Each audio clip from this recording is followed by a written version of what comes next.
Good afternoon, friends. Today we will demonstrate the laser marking machine, which has been mainly used for the laser surface texturing of the metals and the non-metals. Okay, this is the machine that we have. This has been recently procured, and it's been sponsored from the AR&DB, Aeronautical Research Development Board. We have this nanosecond the laser machine. We have this nanosecond laser machine. You can see here, this is the some of the parts. First I'll tell you the specifications of this machine. The machine has the wavelength of 1064 nanometers, and we have the beam mode operated at TM00, and we have the pulse width of 100 nanoseconds, and we have the pulse frequency ranging from 20 to 100 kilohertz, and it's been mainly used for enhancing the performance of the tribological surfaces as well as the biological surfaces through texturing. Okay, so this is the equipment. Now I will show you the parts first. Okay, you can see the galvo scanner. The first the basic part is the galvo scanner, in which the laser beam will trace any geometry. Okay, the galvo scanner is mainly used to set the scanning speed, and it scans the geometry. So this is the very important part. Then this galvo scanner has been attached to a stand. You can see a stand here, and this stand is marked with the readings, the scale. Okay, and this galvo scanners can be moved up and down. You can see there is a rotating knob at the top. So you can move this galvo scanner up and down. The entire laser setup, of course, the galvo scanner has been connected to the laser behind. You can see there, and now it can be moved up and down through the rotating knob. You can see there, and this is mainly to adjust the focal distance. Okay, this is mainly to adjust the focal distance between the optical lens and the substrate. Okay, and this optical lens also, it has f theta lens. So f is equal to 160 mm, and which has been operated at 1064 nanometers wavelength. Okay, so these are the parts, and here you have some of the switches to start. So you have the laser switch. First you have to switch on the laser, then you have to switch on the galvanometer, and there is also one more switch which has been provided for the rotator option. The rotator, in the sense, for cylindrical specimens you have that option, but right now we don't have that. So there is a separate attachment for it. So right now we don't have. Then after that we have the main switch, which is the red color switch, which you can see. So that is the main switch. Okay, and this has been attached with the system, and the system has a software called EZCAD. EZCAD is a software which you can see the GUI here, the graphical user interface for the EZCAD. Now whatever the geometry that you create here, so, that will be passed to the laser, and then the laser scans that particular geometry, and the textures, of course, it will be created. Now we will demonstrate now how to create the textures based on the various parameters. Okay, by varying the laser parameters, so how to create the different type of textures, we will see that. Okay, this is the EZCAD software that we have. You can just open that GUI. You can see the graphical user interface of the software, and you have the various CAD geometries, the geometry options which are available. Okay, at the left hand side. You can go for now what we'll do is we will create the groove textures and some dimple textures. Okay, both we will do it on the specimens. So how to do that, I'll show you. Now go to for groove textures, you have to go for rectangle options. Now you can draw a rectangle. And for the demonstration purpose, actually your grooves will not be this much big, but for the demonstration purpose and to visualize what is happening with the material and what is the laser material interaction, so I am just enlarging this groove and I am creating it. I'll be creating this groove now. Now you can set the dimensions there. You can see the dimension setting. The position. and the size. You can change the size now. You change the size to say 10 how much it is 10 mm. 10 mm, x is 10 mm and y is 24. At 25 you make it 25. Actually you will have a very micro textured grooves. Only for the demonstration purpose I have taken this much. 10 mm is the x length, that is the width is 10 mm and the height is 25 mm. So this is the rectangular groove. Now we will apply this and you can take this groove to the center.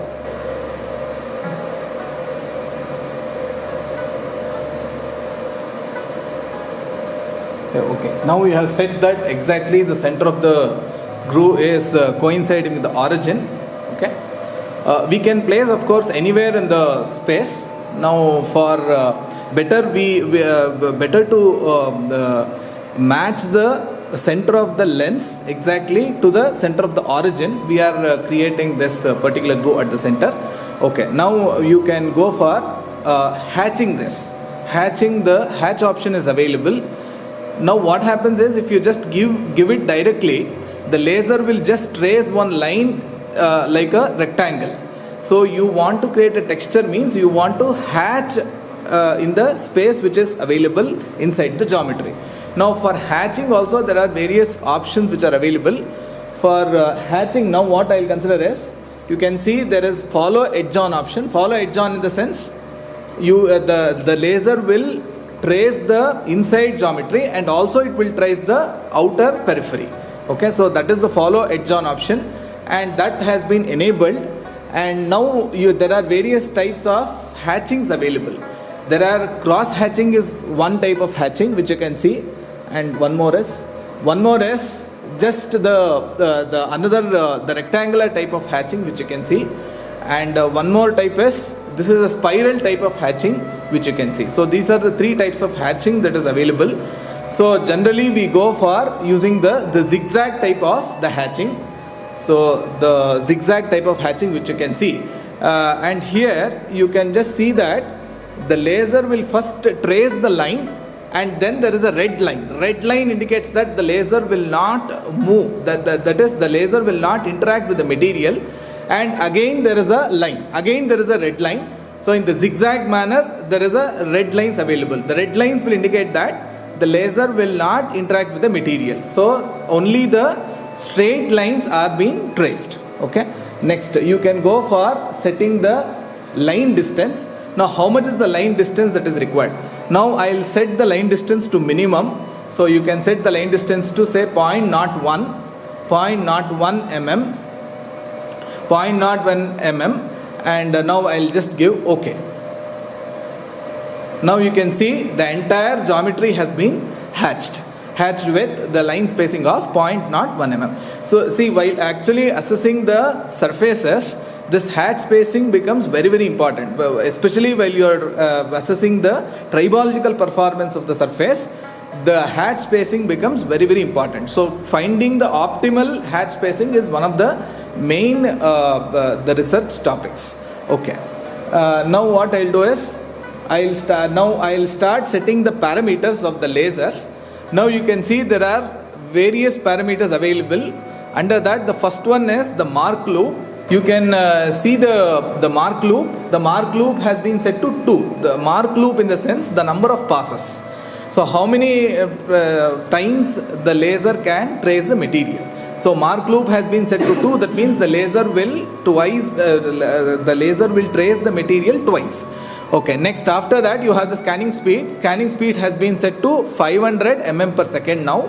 The power percentage is 40. Now the maximum power that you can set is 20 watt. Now here the power percentage in the sense it is set in terms of duty cycle.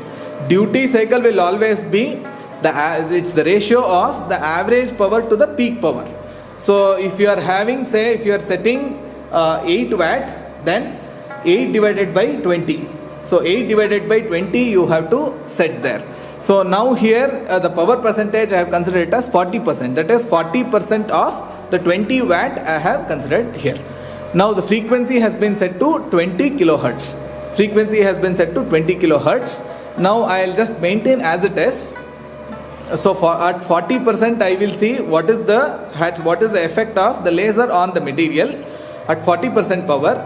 Next I will vary, I'll keep all the other parameters constant, and then I will vary only the power to say to 60%, and I'll see what is the response, and after that I will vary this power to 80%, and then I will see the response. Similarly, I will also repeat with the three scanning speeds. Okay, the scanning speed is now 500 mm per second. I'll take it till 800 mm per second. Okay, so this is the way in which we have to conduct the parametric analysis. So we will do that. I'll demonstrate that now. Now what I can do, so before you start the actual process, first you have to take some precautionary measures. Okay, first you have to wear the gloves. You have to wear the gloves, and you have to wear the specs which has been specially designed to see this the laser light. Okay, this specs has actually the wavelength of 1064 nanometers. Till that it can take the radiations which has been emitted by the laser.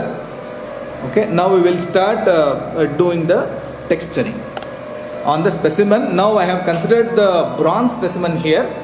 We are actually performing, so previously we have performed some experiments here, so we are performing it on the bronze specimen. You can just show the specimen now. You just show the specimen. The specimen should be clean, and it should be mirror polished. Okay, and you have to ensure, before you do the texturing, you have to ensure the RA, that is the average roughness value. So the RA roughness value has been found as 0.05 microns for this particular specimen. And now I am focusing the laser. You can see there are two red dots which is available here on the specimen. There are two red dots. That means it indicates that the focus distance has not been set. Now you have to set the focus distance in such a way that these two red dots will merge with each other. If it merges, then your focus distance has been set for that particular specimen. So this specimen is having thickness of 10 mm. This specimen is having the thickness of 10 mm. For the 10 mm thickness, now you can see it's clearly the two red dots had been merged into the one. And now we will start the laser. Now we will start the laser marking. Okay. Now you can see there are options called light option and the mark option. First you can switch on the light option and see where is the geometry that is getting on the specimen. Now you can focus it on the specimen, and you can see the geometry there. Okay, you can see the geometry which is being continuously traced, and if you want, you can set this, you can adjust this, and at this particular spot the geometry will be now created. Now I want to create, say, 2 or 3 textures on the specimen, so I will start it from here, from the leftmost end. Now I will start tracing. Now you can see the option there, the mark option. So once you give the mark option, it starts tracing. Okay. And is really start marking option is there. So you can start marking. So you can see now the laser is continuously marking the geometry.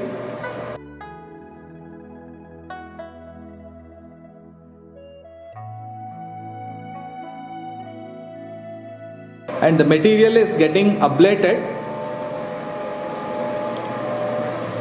and the texture is getting formed.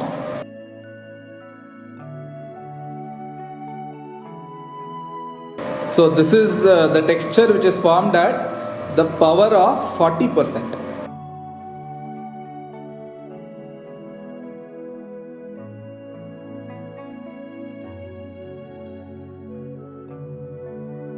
Yes. So there are 2 passes which is there. So one pass is it has completed, and now it has gone for the second pass.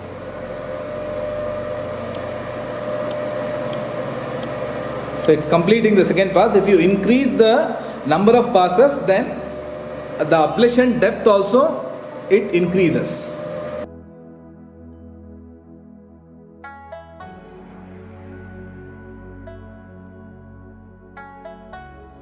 So since the scanning speed is 500 mm per second, it's moderate scanning speed we can consider, because till 1000 mm per second you can go. So 500 mm per second is the moderate scanning speed which we have adopted. Hence the geometry is being traced a bit slowly. So if you go for 100 mm per second, then your geometry will be still slowly traced. So it's completed now. It's completed. Now you can see the specimen. We will just show you the textured specimen for you. You can see the material has been modified. The structure of the material has been modified, and there is a new surface which has been formed on the material because of this the laser. Now I will demonstrate one more component by changing the parameters.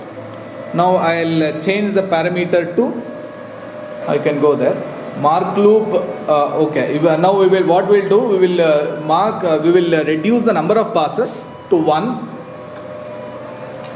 and the scanning speed, let it be at 500 mm per second. Power I will increase, you can increase it to 60%, and the frequency is actually the repetition rate, that is the number of pulses hitting at that particular spot in 1 second. So how much is that? The frequency here we have considered as 20 kilohertz.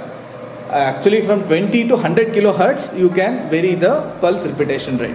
Now here the power has been varied and it's been increased actually from 40 to 60%. Now we will demonstrate that. So we are not again changing any hatch spacing. Even the line distance also, of course, it can be changed. Now we will maintain it as it is, and once again we will trace it. You can start tracing. Mark. Yes. Now it will start tracing.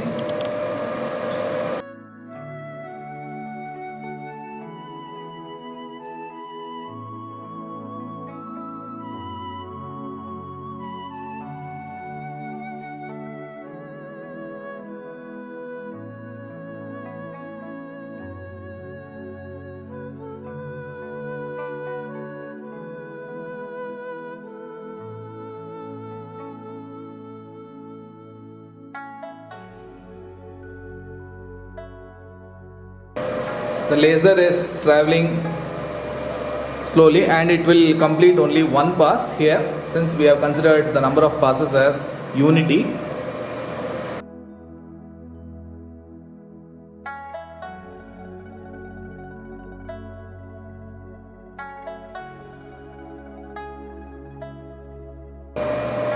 So the laser has completed the texturing. Now you can see visually only you can see there is a difference in the textures which has been created. Just by visual inspection only you can see that there is a change in the textures which has been created on the specimen.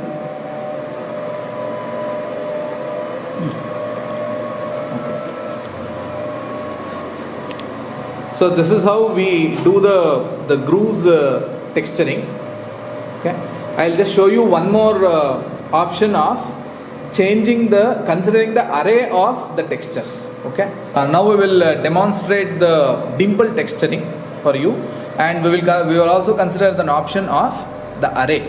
Okay, how to create the array of the textures. So here for the dimple textures we will create the micro textures only now. So for the dimple textures, the dimensions need to be set. So you have 3 mm, you can change it to 0.5 mm, that means 500 micron size I am changing. The diameter of the dimples I am setting it to 500 microns, and the Y distance you can also take it as 500 microns. That means the distance between the center to center I have considered that. and you can go for an array. The x distance is 0.5, the y distance is 0.5 mm, and the diameter is 0.5. Now you can go for an array option here. Go for first hatching and then go for array. First we have to go for hatching. Once we have to hatch the dimples, and then we can go for the array option. So the line distance, let it be at 0.01 mm. So we will maintain as it is. As you can see now, the dimple has been hatched, and now you can go for creating an array of these dimples. So I'll take the count in x direction as say 10, and y direction also as 10. So 10 if I take, and increment in the sense, and this is also most important, the distance between the textures. So the distance between the textures, I'll take it as, you can take it as say again 500 microns, that is 0.5 mm. Both the distance in x direction and y direction, we can take it as 0.5 and 0.5 mm. It's been set, and now you can see, just click OK, and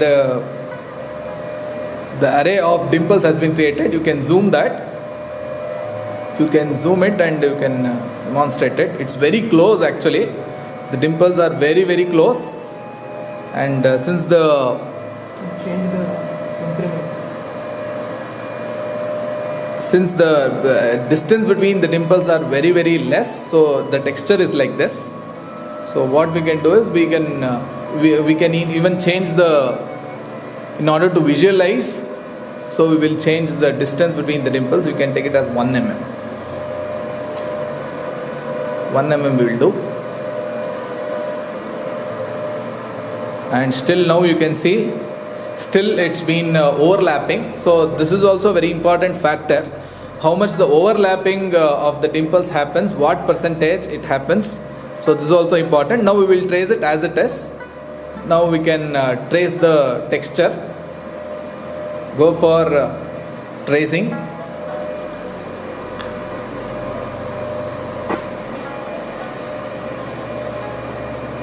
Now you can see the red line which has been marked. Is it possible, or you can keep it other side of the specimen? Yes.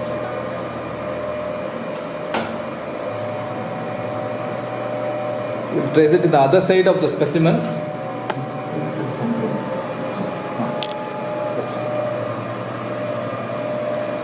So parameters we will not change. We will consider the mark loop as 1, speed as 500, power percentage as 60% I have kept, and frequency as 20 kilohertz. Now we will start marking the dimples.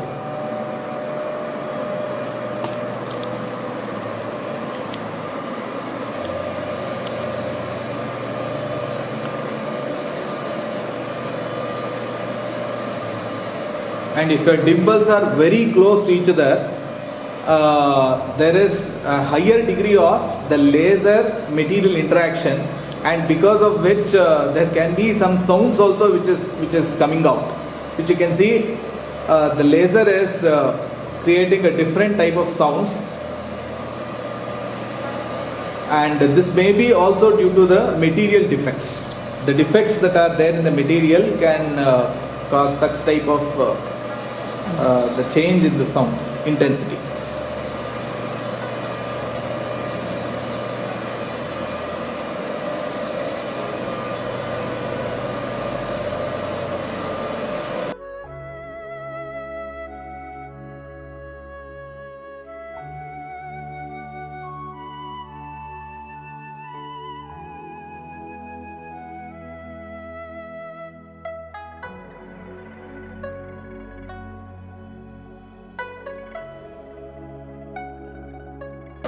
Since we have given 10 by 10, so it is taking a lot of time actually.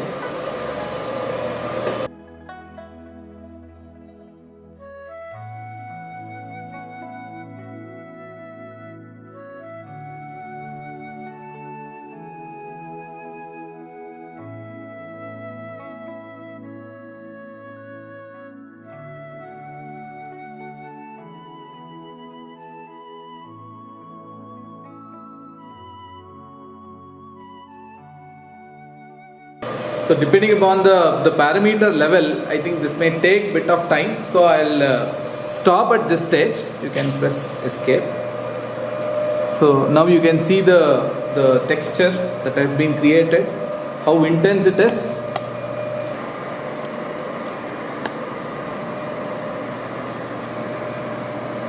So you can see the textures now. Now the features of these textures I'll explain it to you in the PPT. What has happened, because what is the effect of this nanosecond laser on the material, I'll explain it to you in my PPT. Thank you very much.